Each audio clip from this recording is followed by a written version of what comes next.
میں نے بجائے معذرت خانہ رویہ اڈاپٹ کرنے کے پورے پیشن کے ساتھ، پورے جذبے کے ساتھ، پورے کانفیڈنس کے ساتھ اپنی بات لوگوں تک پہنچائی ہے۔ اس کے بغیر لوگ سیریس نہیں لیتے بات کو۔ یہ من کر کے دنیا میں چینج نہیں آئے گی سر، چینج آئے گی نہ، بالکل یہ کہیں نہیں لکھا ہوا، لا ریفرنس پیش کر، یہ نہ سے چینج آتی ہے۔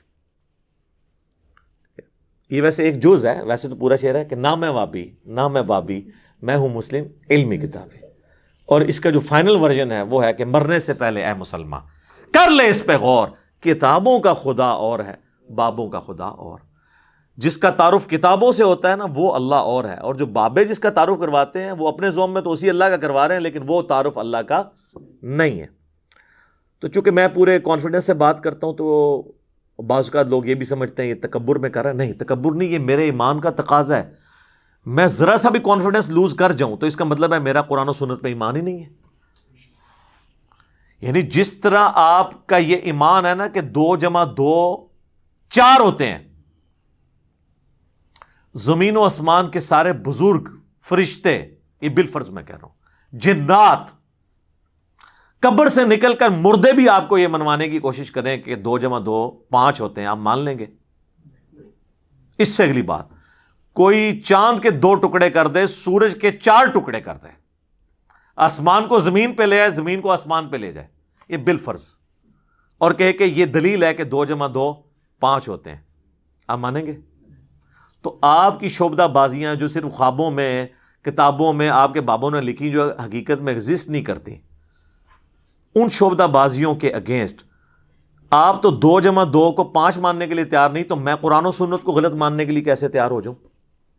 میں کہتا ہوں جن بابوں کے اوپر آپ کا ناز ہے نا، یہ قبر سے نکل کے ڈائریکٹ میرے ساتھ بات بھی کریں نا، اور کہیں کہ دین وہ نہیں جو قرآن و سنت میں لکھا ہوا ہے، اور وہ ہے جو ہم نے نسل در نسل شفٹ کیا ہے، تو 2 منٹ میں بزرگ غائب کر دوں گا آپ کا۔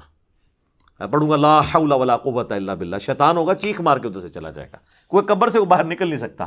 یہ اللہ کا فتویٰ ہے سورہ یاسین میں اور سورۃ الواقعہ میں کہ جو مر گیا نا وہ واپس نہیں آ سکتا۔ حضرت عیسیٰ علیہ السلام بھی جو مردہ زندہ کرتے ہیں وہ دنیا میں واپس نہیں آتا تھا، وہ وقتی طور پر صرف ان کے نبی ہونے کی گواہی دیتا تھا، اور یہ صرف یہ حضرت عیسیٰ کا ہی معجزہ ہے، چلتا پھرتا نہیں تھا، بس مردہ وہ ہوتا پھر واپس دوبارہ جاتا، مردہ نہیں واپس آ سکتا دنیا میں، ناٹ ایٹ آل۔ کہانیوں میں آپ جتنے مرضی واپس لاتے رہے، وہ ہندوؤں کے پاس بھی بڑی کہانیاں اس طرح کی موجود ہیں۔ تو چونکہ میں پورے پیشن کے ساتھ بات کرتا ہوں نا، تو اس کے اگینسٹ انہوں نے پتہ کیا گالی ڈیوائس کی ہے، گستاخ ہے، بے ادب ہے، بات کرنے کی تمیز نہیں ہے۔ واللہ اگر میں قرآن و سنت سے آپ کو حوالے دینا شروع کروں نا اور میں آپ کو بتاؤں نا، تو آپ بڑی بڑی ہستیوں پہ گستاخی کا فتویٰ لگا دیں گے۔ چلے میں آپ کو حصول برکت کے لیے ایک بات بتا دیتا ہوں۔ صحیح بخاری میں کم از کم 4 جگہ پہ سیدنا ابو بکر کا خطبہ آیا ہے نبی علیہ السلام کی میت کے اوپر۔ حدیث کے الفاظ ہیں کہ سیدنا ابو بکر آئے، حجرہ عائشہ میں داخل ہوئے، سلام اللہ علیہا، نبی علیہ السلام کی مبارک چادر آپ کے مبارک چہرے سے ہٹا کر ماتھے پہ بوسہ دیا اور کہا اللہ کے نبی آپ پر اللہ 2 موتیں جمع نہیں کرے گا، ایک موت آپ کو آنی تھی وہ آ گئی، اب آخرت کی ہمیشہ کی زندگی ہے یا نہیں؟ باہر آ کر خطبہ دینے لگے تو دیکھا سیدنا عمر نے تلوار اٹھائی اور وہ کہہ رہے ہیں کہ جو کہے گا نبی علیہ السلام مر گئے ہیں میں اسے قتل کر دوں گا۔ تو اسی کا جواب اصل میں سیدنا ابو بکر نے دیا، کیونکہ حضرت ابو عمر سمجھتے تھے کہ رومن اور پرشین امپائر کے گرنے کی پروفیسیز نبی علیہ السلام نے کی ہیں، تو ابھی تو وہ گری نہیں ہے، آپ جا ہی نہیں سکتے۔ تو جس طرح موسیٰ علیہ السلام 40 دن کے لیے کوہ طور پہ چلے گئے تھے، نبی علیہ السلام بھی وقتی طور پہ گئے ہیں، ڈورمنٹ کنڈیشن میں واپس آ جائیں گے پھر۔ تو اس کی نفی کی کہ 2 موتیں نہیں ہوں گی، اب آپ کو چونکہ موت آ چکی ہے، اب واپس نہیں آپ دنیا میں آئیں گے، اب آخرت کی زندگی ہے۔ اور حمد و صلات کے بعد سیدنا ابو بکر نے پہلا جو جملہ بولا پورے کانفیڈنس، پورے پیشن کے ساتھ، وہ پاکستان کے قانون 295C کی جو یہ ایکسپلینیشن مانتے ہیں مولوی، اس میں تو وہ گستاخانہ بنتا تھا، میرے نزدیک نہیں، ان کے نزدیک۔ اور ہم نے سوشل ایکسپیریمنٹ کیا ہے لوگوں سے پوچھ کے کہ اگر کوئی شخص اس طرح کہے تو لوگوں نے بہت بڑا گستاخ ہے جس نے یہ کہا ہے، تو بعد میں بتایا سیدنا ابو بکر ہے۔ کیا کہا؟ الا آگاہ ہو جاؤ، من کان یعبد محمدا فإن محمدا قد مات، جو کوئی بھی تم میں سے محمد کی عبادت کرتا ہے یا کرے گا، وہ جان لے کہ محمد مر چکے ہیں، وصال نہیں فرما چکے، مر چکے، مات۔ اور پھر آپ رضی اللہ تعالیٰ عنہ نے ساتھ ہی فرمایا وَمَنْ كَانَ يَعْبُدُ اللَّهَ فَإِنَّ اللَّهَ حَيٌّ لَا يَمُوتُ، اور جو کوئی اللہ کی عبادت کرتا ہے اور کرے گا، وہ جان لے کہ اللہ کو کبھی موت نہیں آئے گی، وہ ہمیشہ زندہ رہے گا۔ اب میرا سوال ہے کہ صحابہ میں کون نبی علیہ السلام کی عبادت کرتا تھا؟ تو یہ فرضی جملہ کیوں بولا؟ یہ ہوتے تو یہ کہتے ہو لے ممبر تو تھلے فرضی جملے بولنا ہے، شرک ختم ہو چکے اور تو سانو فرضی گلاں کرنا ہے، سانو نہیں پتا کہ عبادت کرنی ہے، فرضی جملہ ہے نا۔ ہاں قرآن کی آیت پیش کرنے کا تو رائٹ تھا، وہ آیت بھی پڑھی انہوں نے، انک میت وانہم میتون، سورہ الزمر آیت نمبر 30، اے نبی تمہیں بھی مرنا ہے، تمہارے مخالفین کو بھی مرنا ہے۔ پھر سورہ ال عمران کی آیت نمبر 144 بھی تلاوت کی، وما محمد الا رسول قد خلت من قبلہ الرسل افإن مات او قتل، محمد تو نہیں مگر ایک رسول، اگر یہ مر جائیں یا قتل ہو جائیں اور پاکستان میں یہ وصال فرما جائیں یا شہید ہو جائیں تو کیا تم دین سے الٹے قدم پھر جاؤ گے؟ یہ آیت انہوں نے اپنی بات کے ثبوت میں دی، یہ آیت ہی کافی تھی، اپنا فرضی جملہ کیوں بولا؟ یہ کہتا ہے نا جی حدیث میں الفاظ ہوتے ہیں نہیں، آیت میں نہیں ہے، کیوں بولتا ہے؟ لیکن اس کے مخالف نہیں ہوتے ہیں، اس کو سپورٹیو ہوتے ہیں۔ وہ بولتا ہوں تو جناب آپ کے دماغ میں ڈرل ہوتی ہے نا سر، اس کے بغیر تو سمجھ نہیں آتی۔ میں جب بھی حدیث اسامہ ابن زید والی بیان کرتا ہوں بخاری اور مسلم سے، کہ جب ایک میدان جنگ میں ایک کافر ان کے تلوار کے نیچے آیا تو اس نے اس کو کلمہ پڑھ دیا، پھر بھی انہوں نے اسے قتل کر دیا، اور بعد میں دل میں قلق آیا کہ مجھ سے غلطی ہوئی ہے، نبی علیہ السلام کو خود ہی جا کے بتا دیا کہ یا رسول اللہ اس نے کلمہ پڑھا تھا۔ آپ نے فرمایا اسامہ کیا تو نے اس کو کلمے کے بعد بھی قتل کر دیا؟ کہا یا رسول اللہ اس لیے کہ وہ ڈر کے کلمہ پڑھ رہا تھا۔ آپ نے فرمایا کیا تو نے اس کا دل چیر لیا تھا؟ اسامہ تو کیا کرے گا جب وہ قیامت والے دن کلمہ پڑھتا ہوا اللہ کے حضور تیرے خلاف مقدمہ قائم کر دے گا؟ اسامہ تو کیا کرے گا؟ اسامہ تو کیا کرے گا؟ آپ یہ جملہ ریپیٹ کرتے رہے، حتیٰ کہ حضرت اسامہ کہتے ہیں میرے دل میں خواہش ہوئی آج سے پہلے میں کافر ہوتا، آج کلمہ پڑھ کے مسلمان ہوتا اور میرا یہ گناہ تو کم از کم دھل جاتا۔ تو یہ حدیث کے اندر میں ایک جملہ بولتا ہوں جو اس میں لکھا نہیں ہے، لیکن وہی ہے جس طرح حضرت ابوبکر نے جو کچھ بولا وہ قرآن حدیث میں لکھا کوئی نہیں ہوا تھا، من کان یعبد محمدا فإن محمدا قد مات۔ تو میں کیا جملہ بولتا ہوں کہ حضرت اسامہ نے یہ نہیں کہا کہ جی یا رسول اللہ میں نے دل چیر لیا تھا کیونکہ میرے گھوڑے کے قدموں سے جو خاک اڑے گی اور وہ میرے گھوڑے کے نتنوں میں بیٹھے گی اس کو بھی کوئی امت کا بڑے سے بڑا بزرگ غوث کتب ولی نہیں پہنچ سکتا، اور وہ تو سارے دل کا حال جان لیتے ہیں، ان کو تو کشف القبور بھی ہو جاتا ہے، تو میں تو ان کا امام ہوں، جی یا رسول اللہ میں نے دل چیر کے دیکھ لیا تھا، میرے سے تو کوئی چیز چھپی نہیں رہی، مجھے تو علم غیب بھی ہے۔ یہ جو میں انالیسس کرتا ہوں نا، یہ اصل میں ان کے دماغ میں کرتا ہے ڈرل، جنہوں نے ہدایت لینی ہے، اور جو گمراہی پہ تلے ہیں نا ان کو یہ تلوار کی طرح ان کے دل پہ جا کے لگتا ہے، وہ تو کہتے ہیں جناب یہ تو شکل بھی نہیں ہم نے دیکھنی، ہے ہی گستاخ ہے۔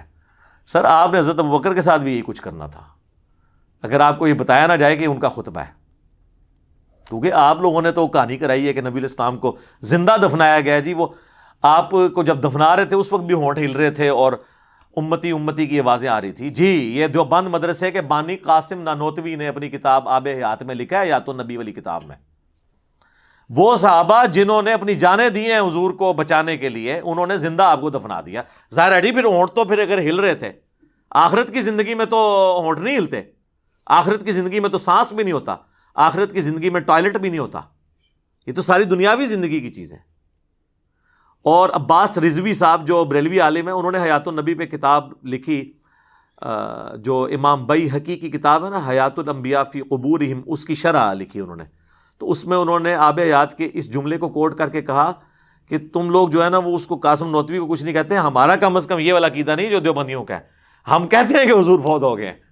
تو انہوں نے حیات النبی پہ ان کو بھی ٹانٹ کیا ہے کہ ان کا جو حیات النبی ہے ہم سے بھی زیادہ غلو پہ مبنی ہے، یہ خالی میں نے نہیں گرفت کی ہے۔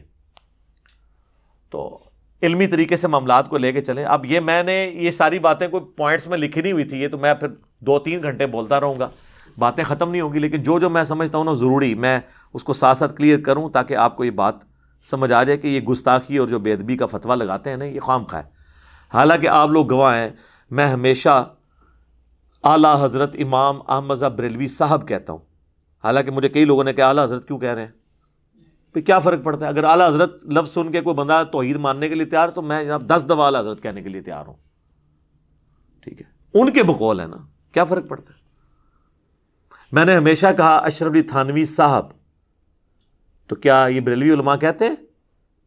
دوسروں کو یہ کہتے ہیں مرحوم, اپنے کو کہتے ہیں رحمت اللہ علیہ, یہ انہوں نے نام رکھے ہوئے.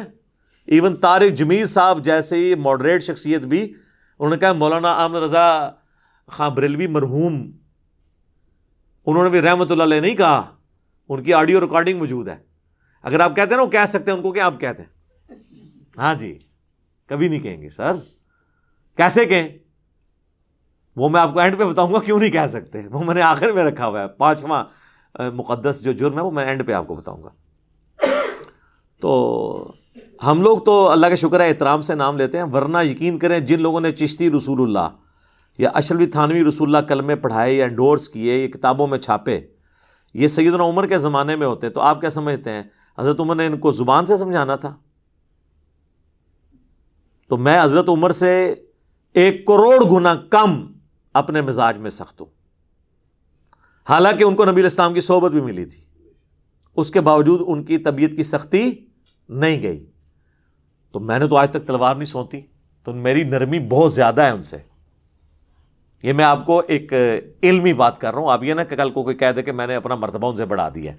میں آپ کو فرق بتا رہا ہوں کہ ان کی سختی ایکسیپٹ کی ہوئی ہے نا آپ نے, تو میری تو سختی ہے بھی نہیں ہے. آپ ذرا میری طرح کام تو کر کے دیکھیں, پھر آپ کو پتہ چلے گا میں تو سب سے نرم بندہ ہوں, اور گستاخانہ عبارتوں میں جتنے لوگ بول رہے ہیں نا سب سے نرم میں ہوں. میرے زیادہ نرم بندہ آپ کو ملے گا نہیں کوئی. اور ٹی وی پہ آ کے لوگ بڑے بڑے نرم انداز میں بات کرتے ہیں, آپ الگ سے ان کی ذرا ویڈیوز دیکھ لیں, وہ لیک ہوتی ہیں تو پھر آپ کو پتہ چل جاتا ہے کہ کس قسم کی ویڈیوز ان کی لیک ہوتی ہیں. یہ پچھلے دنوں ہمارے ایک بابا جی کی ویڈیو نہیں تھی لیک ہوئی, بادشاہی مسجد جو دیوبندیوں کے پاس ہے, چونکہ بریلوی دیوبندی اور اہل حدیث دونوں کو وہابی کہتے ہیں. تو اذان مغرب شروع ہوئی مزار اقبال پہ, یہ 9 نومبر 2020 کی بات ہے, ویڈیو ریکارڈ موجود ہے. تو انہوں نے کہا جی اٹھو جی چلو جی, انہاں دی کیڑی جان ہے, اے دے سوراں دے سور نے. کہنا انہاں بڑیاں دا اخلاص منگو تو بڑے بڑے لوگ ان گداواں نو خیر پا ہی دیں گے. چلو جی چلیے, او بھابیاں دی اذان اے تے کڑا دے اے تے سور دے سور چل چلیے.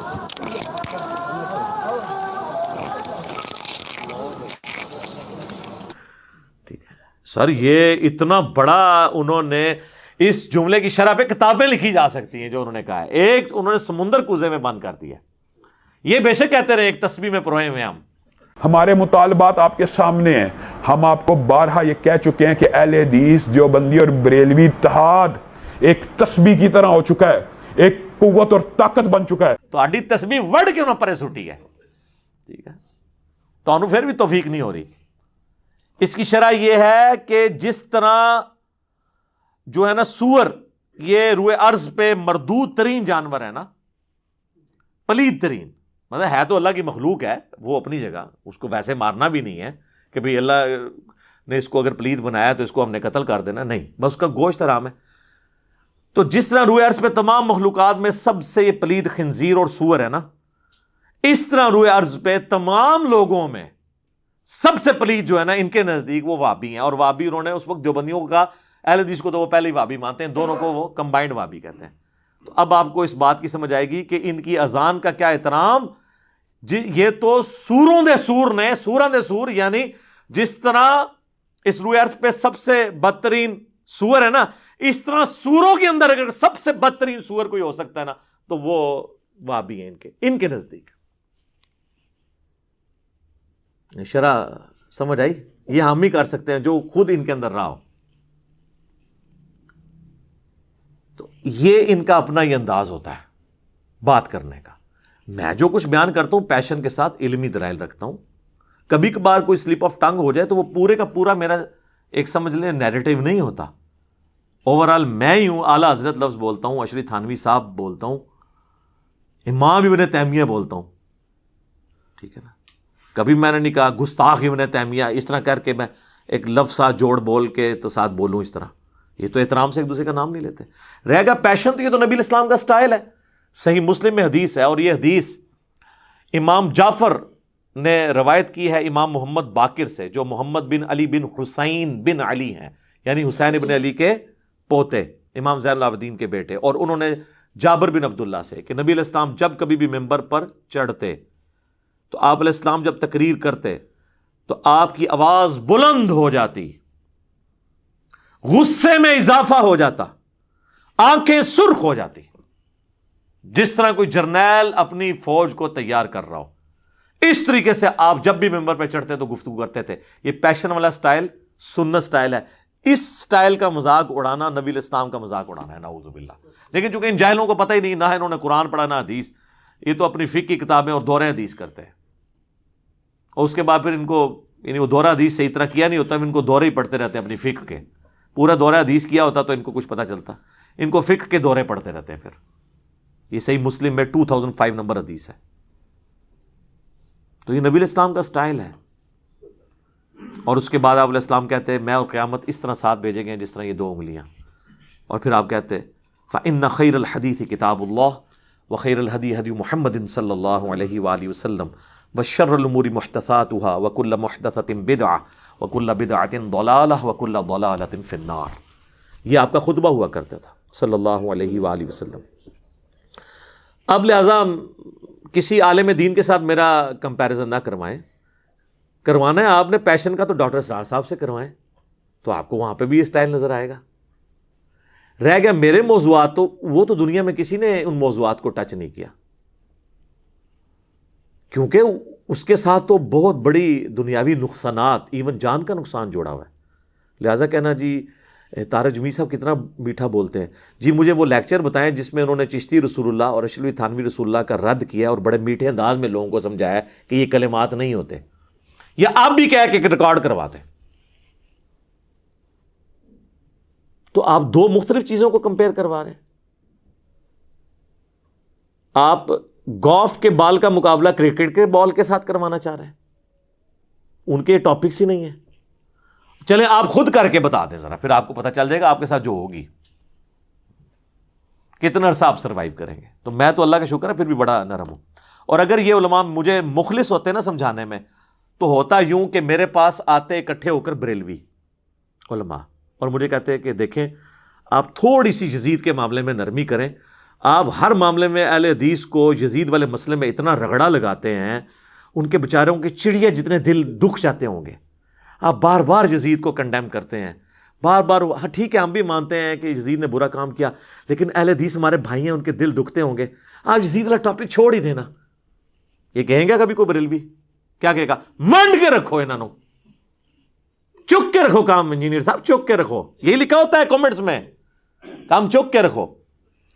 آج تک مجھے کسی اہل حدیث نے نہیں آ کے کہا کہ دیکھیں آپ علی بھائی ہر دوسرے لیکچر کے اندر آپ یہ کہتے ہیں کہ مرے ہوئے بزرگوں کو پکارنا شرک ہے, یہ قبروں پہ مزارات نہ بنائے جائیں, یہ بدعات ہیں. توحید کے اوپر آپ اتنا زور لگاتے ہیں, مزارات کی مذمت کرتے ہیں, ہر دوسری ویڈیو میں کہتے ہیں رفع الیدین کے ساتھ نماز پڑھو, یہ سنت طریقہ ہے. تو ہمارے حنفی جو بریلوی اور دیوبندی بھائی ہیں, ان کے چڑیا جتنے دل دکھ جاتے ہیں, آپ کو کیا ضرورت ہے رفع الیدین پہ بات کرنے کی؟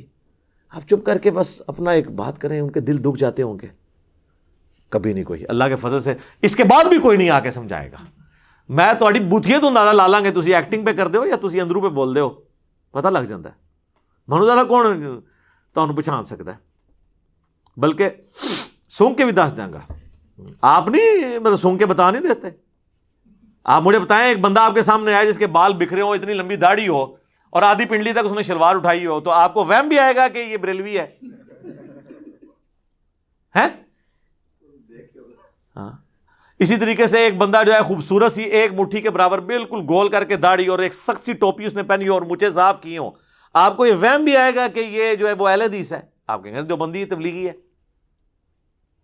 ٹھیک ہے, تو وہ سب کو پتہ چل جاتا ہے شکل و صورت سے. لہٰذا وہ آپ کی بھی سونگنے کی حصہ اللہ کے فضل سے بہت زیادہ ہے. عام لوگوں کو بھی پتہ ہے. تو یہ آج تک کسی نے آ کے مجھے نہیں کہا.